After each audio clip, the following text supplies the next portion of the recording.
Hey Kings Dragons, Dragon King 551 here, and we're back with another video.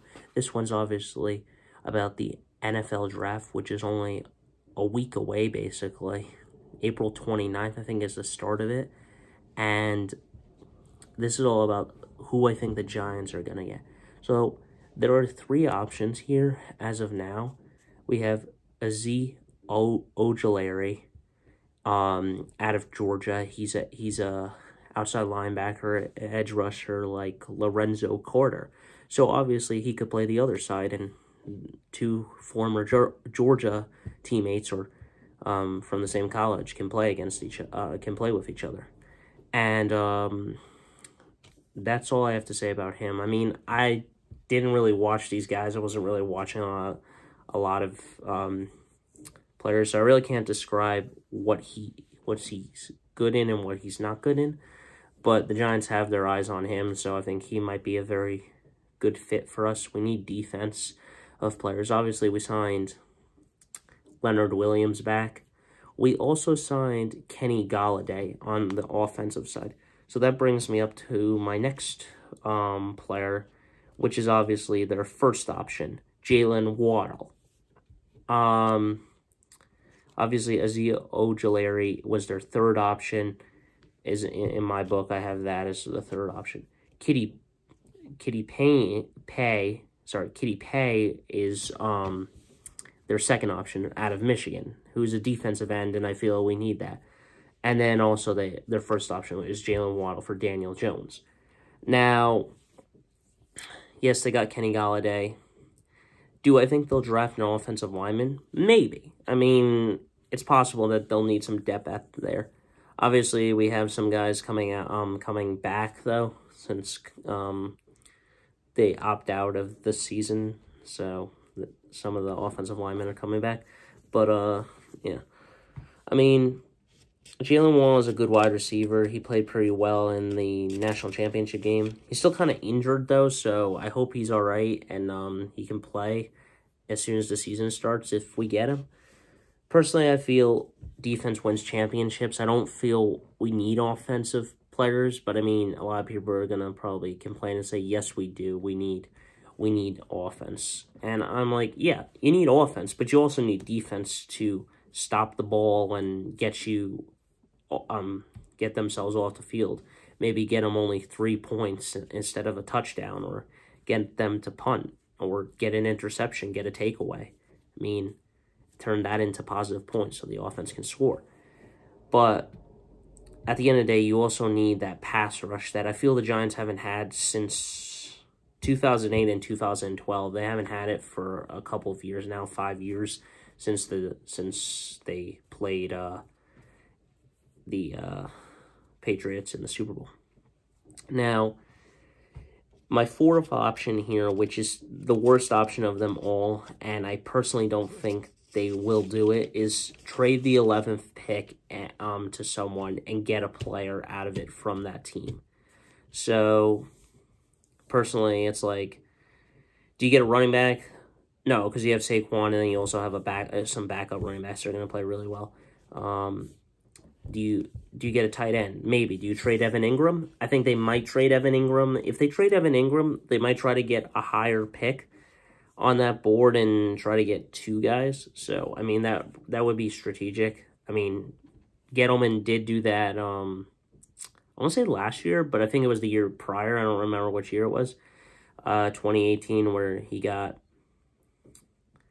a cornerback, and then I think he got an offensive. I don't remember what the three players were. I'd have to check that out.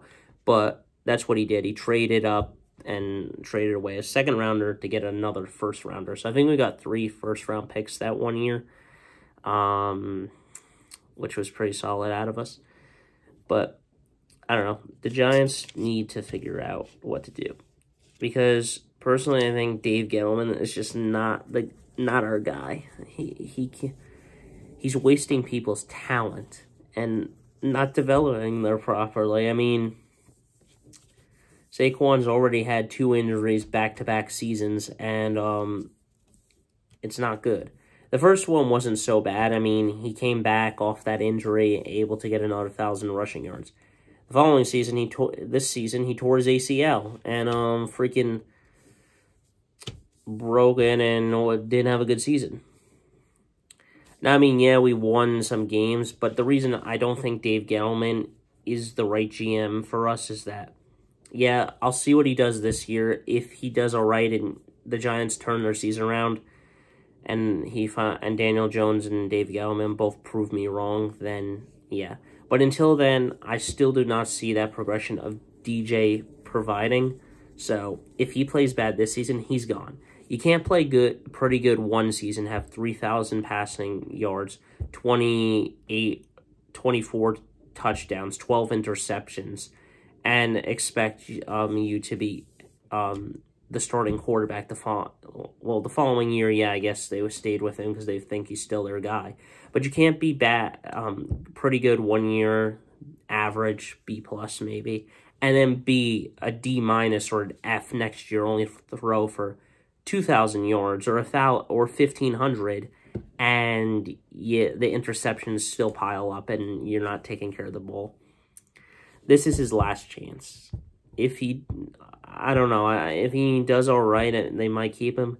But again, my problem is these are the three problems. So obviously those were all my draft thoughts. Now we're going into the problems of why Dave Gettleman is not the right fit. Number one, in his first season, they went 4-12 under his first year. I'm sorry. His second year, they went 5-11, and his third year, I think, was this year. They went 6-10. You can't keep improving by one win every year and then go 7-9 and expect. Yes, the NFC East is a joke. Like, I get it. It's a joke. Everyone's bad. This team only won 7 games. But you also can't rely on another team to win you a game and put you in the playoffs. That's not how it works. I mean, yeah, it's great and all, but you can't do it. And that's why you can't rely on that.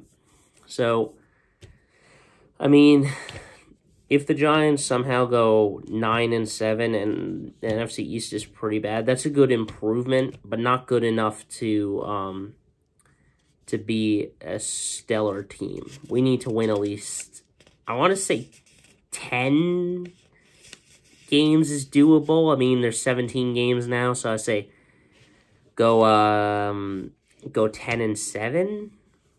But I mean, then again, we could go 11-6, or we could go 12-5. I mean, it all depends. I don't know.